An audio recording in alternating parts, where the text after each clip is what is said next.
top 5 small forwards in the NBA right now. Number 5, we have Jimmy Butler, and he's still pretty good, but he underperformed last year, especially during the regular season.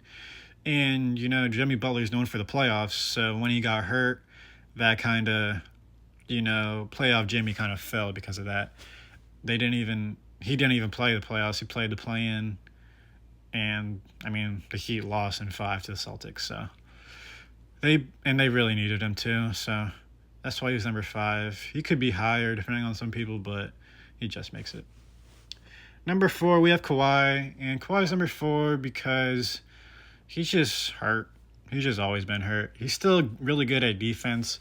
He's still a pretty good scorer on offense, but when you're going to need him during the playoffs, because that's when it matters, he's just going to be hurt. Played 2 games last season. The Clippers really needed him because they were getting cooked by Luka. What else are you going to do? You can't really rank a guy that high because he's just going to get hurt when it matters. Number 3, we have Jason Tatum. And Tatum's number 3 because, he could be lower, he could be higher depending on some people, but he's pretty mid. I would say at least, he's pretty good at everything. He's a pretty good defensive player, and he's pretty good at offense, but during the playoffs last year, he underperformed, I would say. He shot 27% from 3, and that's pretty bad. And he also had a pretty bad final showing that didn't get him the Finals MVP.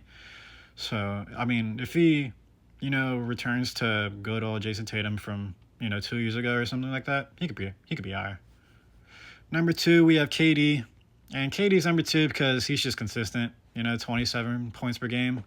He's going to do that nearly every game, just offensive threat, and, he's bringing defense now, apparently, pretty good at defense considering for a 35-year-old. And then at number 1, we have LeBron. What else? Who could have expected that? It's pretty surprising that LeBron's number 1, though, because he's like 40. But, he's been number 1 for a while now. Let me know if I got it right.